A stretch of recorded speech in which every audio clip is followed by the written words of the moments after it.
എല്ലാവർക്കും സ്ട്രോബെറി ചാനലിൻ്റെ മൈക്രോഗ്രീൻ സീരീസിലേക്ക് സ്വാഗതം. ഞാൻ ഗീതു.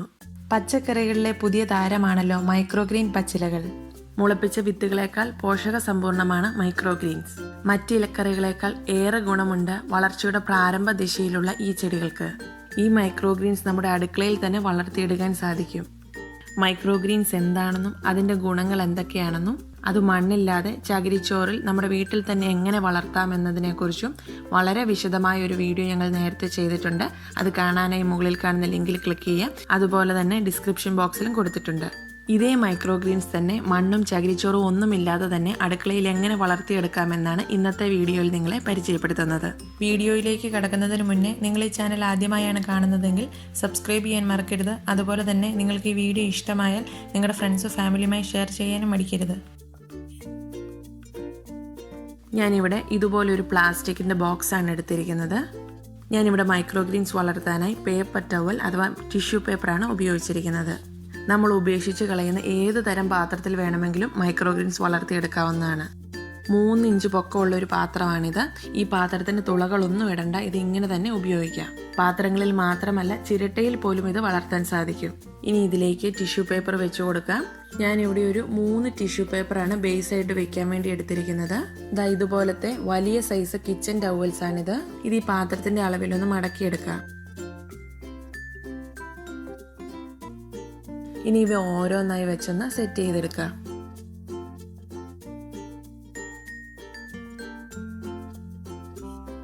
ഇനി ഇതിലേക്ക് വെള്ളം ഒഴിച്ചു കൊടുക്കാം.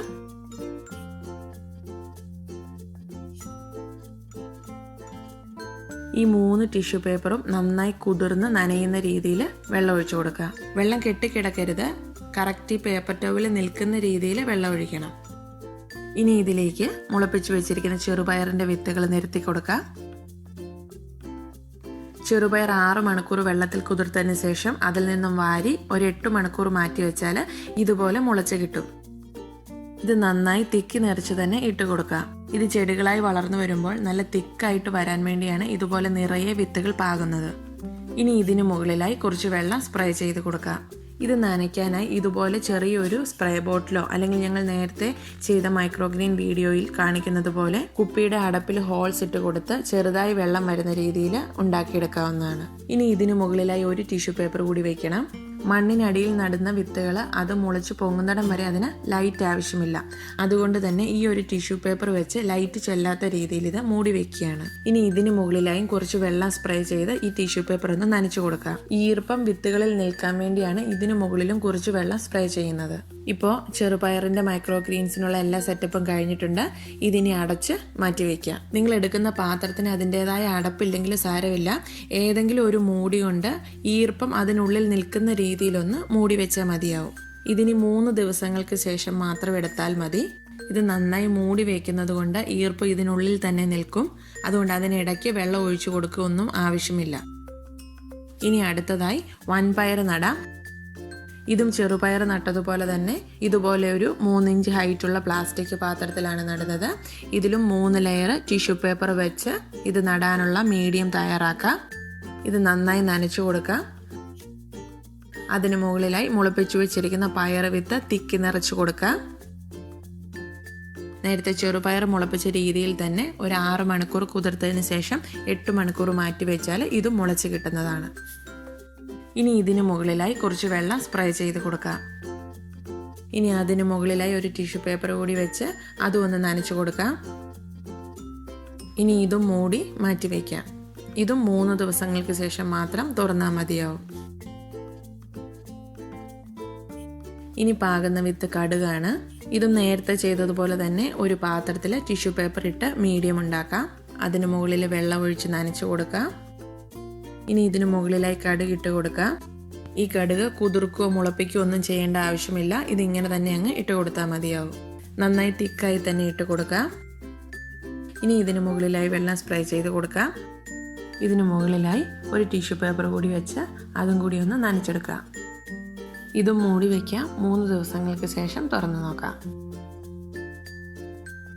3 ദിവസങ്ങൾക്ക് ശേഷം ചെറുപയറിൻ്റെ വിത്തുകൾ എന്തായി എന്ന് നോക്കാം. ഇത് മെല്ലെ മാറ്റാം. ഇതിലേതെങ്കിലും വിത്തുകൾ ഒട്ടിപ്പിടിച്ചിരിപ്പുണ്ടെങ്കിൽ അത് സാവധാനത്തിൽ തട്ടി പാത്രത്തിലോട്ട് തന്നെ ഇട്ട് കൊടുക്കാം. വേരുകളൊക്കെ വളർന്ന് നല്ല നീളത്തിലായിട്ടുണ്ട്. എല്ലാ വിത്തുകളുടെയും ഇലകൾ പൊട്ടിയിട്ടില്ല. അതുകൊണ്ട് വെള്ളം സ്പ്രേ ചെയ്ത് കൊടുത്ത് 1-2 ദിവസം കൂടി ഇത് അടച്ചു മാറ്റി വയ്ക്കാം. ഇപ്പോൾ 5 ദിവസം കഴിഞ്ഞിട്ടുണ്ട്. ചെറുപയറിൻ്റെ വിത്തുകൾക്കെല്ലാം ഇലകൾ പൊട്ടിയിട്ടുണ്ട്. ഇനി ഇത് മൂടി വയ്ക്കേണ്ട കാര്യമില്ല. ഇതിങ്ങനെ തുറന്ന് തന്നെ വയ്ക്കാം. ഇനി ഇതിലേക്ക് എന്നും വെള്ളം സ്പ്രേ ചെയ്ത് കൊടുത്തുകൊണ്ടിരിക്കണം. ഇതിന് ഡയറക്റ്റ് സൺലൈറ്റിൻ്റെ ആവശ്യമൊന്നുമില്ല. ഇത് അടുക്കളയിൽ തന്നെ ഫ്രിഡ്ജിൻ്റെ മുകളിലോ ജനലിൻ്റെ സൈഡിലോ അല്ലെങ്കിൽ കൗണ്ടർ ടോപ്പിലോ അങ്ങനെ എവിടെയെങ്കിലും ഒന്ന് വെച്ചാൽ മതിയാവും. ഓരോ സ്ഥലത്തെയും ക്ലൈമറ്റ് അനുസരിച്ച് വെള്ളം ഒഴിച്ചു കൊടുക്കണം. നല്ല ചൂടുള്ളിടത്താണെങ്കിൽ രാവിലെയും വൈകിട്ടും വെള്ളം സ്പ്രേ ചെയ്ത് കൊടുക്കണം. വെള്ളം കെട്ടിക്കിടക്കുന്ന രീതിയിൽ ഒഴിക്കരുത്. ടിഷ്യൂ പേപ്പർ നന്നായി നനഞ്ഞു നിൽക്കുന്ന രീതിയിൽ എന്നും വെള്ളം ഒഴിച്ച് കൊടുത്തുകൊണ്ടിരിക്കുക. ഇനി ഇത് വളരെ വേഗത്തിൽ തന്നെ വളർന്നു വരും. വിത്ത് നട്ട ദിവസം മുതൽ 12 തൊട്ട് 14 ദിവസം കൊണ്ട് ഇത് വളർന്ന് കറികൾക്ക് ഉപയോഗിക്കാവുന്ന പാകത്തിനാവും. ഇപ്പോൾ 12 ദിവസങ്ങൾ കഴിഞ്ഞിട്ടുണ്ട്. 12 ദിവസങ്ങൾക്ക് ശേഷമുള്ള ഓരോ വിത്തുകളുടെയും വളർച്ചകൾ കാണാം. ഒരു കത്രിക ഉപയോഗിച്ച് ഇത് 2-3 ഇഞ്ച് നീളത്തിൽ ഇതിൻ്റെ തണ്ടും ഇലയും കട്ട് ചെയ്തെടുക്കാം. ഇതിൽ മണ്ണും ചെളിയൊന്നും പറ്റാത്തതുകൊണ്ട് വേരോട് കൂടി തന്നെ വേണമെങ്കിലും കറി വയ്ക്കാം. ഞാൻ വേരെടുക്കുന്നില്ല. ഇത് വീടിനുള്ളിൽ തന്നെ വളർത്തിയെടുത്തതാണെങ്കിലും ഒന്ന് കഴുകിയതിന് ശേഷമാണ് ഉപയോഗിക്കുന്നത്. അപ്പോൾ യാതൊരുവിധ ബുദ്ധിമുട്ടുകളും ഇല്ലാതെ വളരെ പെട്ടെന്ന് കയ്യിൽ മണ്ണോ ചെളിയോ ഒന്നും പറ്റാതെ തന്നെ ഇലച്ചെടി നമുക്ക് വീട്ടിൽ തന്നെ വളർത്തിയെടുക്കാം. മണ്ണോ സ്ഥലമോ ഒന്നും ഇതിനാവശ്യമില്ല. നമ്മുടെ അടുക്കളയിൽ തന്നെ വളരെ സൗകര്യപ്രദമായി വെച്ച് കുറച്ച് വെള്ളം മാത്രം കൊടുത്ത് ഇത് നല്ല രീതിയിൽ ഇങ്ങനെ വളർത്തിയെടുക്കാവുന്നതാണ്. മറ്റ് ഇലക്കറികളേക്കാൾ ഏറെ പോഷക സമ്പൂർണ്ണമാണ് ഈ കൊച്ചു ചെടികൾ. മുളപ്പിച്ച വിത്തുകളേക്കാൾ 9 ഇരട്ടി പോഷക സമ്പൂർണ്ണമാണ് ഈ മൈക്രോഗ്രീൻസ് എന്നാണ് റിസർച്ചേഴ്സ് പറയുന്നത്. വിഷരഹിതമായ ഈ പച്ചിലകൾ നമ്മുടെ ഡെയിലി ഡയറ്റിന്റെ ഭാഗമാക്കാം. ഇങ്ങനെയാണ് ഇതിന്റെ അടിഭാഗം ഇരിക്കുന്നത്. ടിഷ്യൂ പേപ്പർ നിറയെ നല്ല തിക്കായിട്ട് വേരുകൾ വന്നിട്ടുണ്ട്. ഈ മൈക്രോഗ്രീൻസ് ഉപയോഗിച്ച് ചെയ്യാവുന്ന പലതരം റെസിപ്പികളുടെ വീഡിയോകൾ ഞങ്ങൾ ഇട്ടിട്ടുണ്ട്. അത് കാണാനായി മുകളിൽ കാണുന്ന ലിങ്കിൽ ക്ലിക്ക് ചെയ്യാം. അതുപോലെ തന്നെ ലിങ്ക് ഡിസ്ക്രിപ്ഷൻ ബോക്സിലും കൊടുത്തിട്ടുണ്ട്. പച്ചക്കറികളും പച്ചിലക്കറികളും ഒന്നും കഴിക്കാത്ത കുട്ടികൾക്ക് വേണ്ടി ചെയ്തു കൊടുക്കാൻ പറ്റുന്ന നല്ല ടേസ്റ്റി ആയിട്ടുള്ള എഗ് ഇഡ്ലിയുടെ റെസിപ്പി, അതുപോലെ തന്നെ ചെറുപയറിന്റെ ഇല കൊണ്ടുള്ള തോരൻ, ചോറിനും ചപ്പാത്തിക്കും കൂട്ടാൻ പറ്റുന്ന നല്ലൊരു ചാറുകറി, ഇവയുടെയൊക്കെ റെസിപ്പികൾ മുകളിൽ കാണുന്ന ലിങ്കിൽ ക്ലിക്ക് ചെയ്താൽ കാണാവുന്നതാണ്. ഡിസ്ക്രിപ്ഷൻ ബോക്സിലും ലിങ്ക് കൊടുത്തിട്ടുണ്ട്. അടുത്തതായി വൻപയറിന്റെ വിത്തിന്റെ വളർച്ച നോക്കാം. ഇതും നന്നായി തന്നെ വളർന്നിട്ടുണ്ട്. വേരുകളെല്ലാം വന്ന് ഇലകൾ വന്ന് പൊട്ടി പൊങ്ങി വന്നിട്ടുണ്ട്. ഇതിനും ഇനി അടപ്പ് വയ്ക്കേണ്ട കാര്യമില്ല. ഇതിനി എല്ലാ ദിവസവും വെള്ളം ഒഴിച്ചു കൊടുത്ത് അടുക്കളയിൽ തന്നെ വെച്ച് വളർത്താം. ചൂട് കൂടുതലാണെങ്കിൽ 2 നേരവും വെള്ളം സ്പ്രേ ചെയ്ത് കൊടുക്കുക. ഡയറക്റ്റ് സൺലൈറ്റ് ഇതിനൊട്ടും ആവശ്യമില്ല. പകൽ വെട്ടം ലഭിക്കുന്ന രീതിയിൽ വീടിനുള്ളിൽ എവിടെ വേണമെങ്കിലും ഇത് വെച്ച് വളർത്താവുന്നതാണ്. ഈ ഇലകൾ തന്നെ കറി വെച്ച് കഴിക്കുകയോ അല്ലെങ്കിൽ നമ്മൾ ഉണ്ടാക്കുന്ന മറ്റു കറികളുടെ കൂടെ ചേർത്ത് തയ്യാറാക്കി കഴിക്കുകയോ ചെയ്യാവുന്നതാണ്. ഇതിൻ്റെ ഇലയും തണ്ടും വേരും ഒക്കെ കഴിക്കാൻ പറ്റുന്നതാണ്. ഞാനിവിടെ വേരെടുക്കുന്നില്ല. തണ്ടും ഇലയും ഒരു 2-3 ഇഞ്ച് പൊക്കത്തിൽ ഒരു കത്രിക ഉപയോഗിച്ച് മുറിച്ചെടുക്കുക. മറ്റു വിത്തുകളിൽ നിന്നും വ്യത്യസ്തമാണ് ഈ വൻപയറിൻ്റെ വിത്ത്. കാരണം ഇതിൻ്റെ ഇലകൾ മുറിച്ചെടുത്തതിന് ശേഷവും ഇതിൻ്റെ അടിഭാഗത്ത് നിന്നും പുതിയ ഇലകൾ പൊട്ടിക്കിളിർത്ത് വരുന്നതാണ്. മറ്റു വിത്തുകളിലൊന്നും ഇത് സാധ്യമല്ല. മറ്റെല്ലാ വിത്തുകളും നമ്മൾ ഒരിക്കൽ വിളവെടുത്ത് കഴിഞ്ഞാൽ പിന്നീടത് മാറ്റി പുതിയ വിത്തുകൾ പാകേണ്ടതാണ്.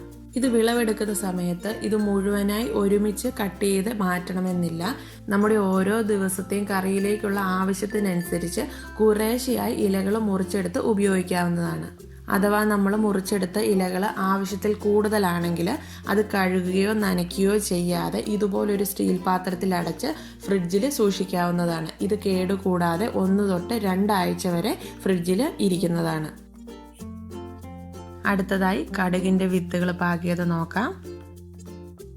പയറിൻ്റെ വിത്ത് കണ്ടതുപോലെ എല്ലാ വിത്തുകളും ഒരുപോലെ മുളച്ചിട്ടില്ല.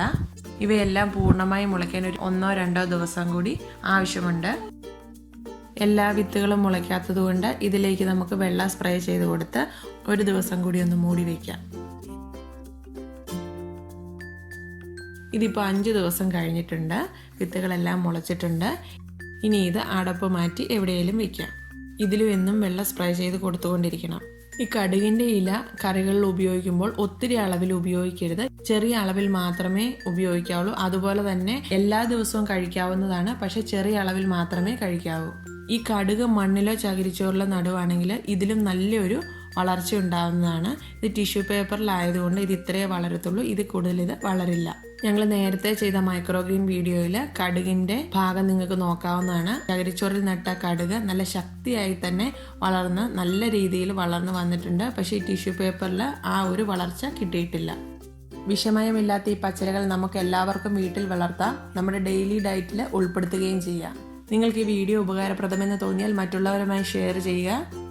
Thank you for watching. പുതിയൊരു വീഡിയോയുമായി ഉടൻ കാണാം. Bye, take care.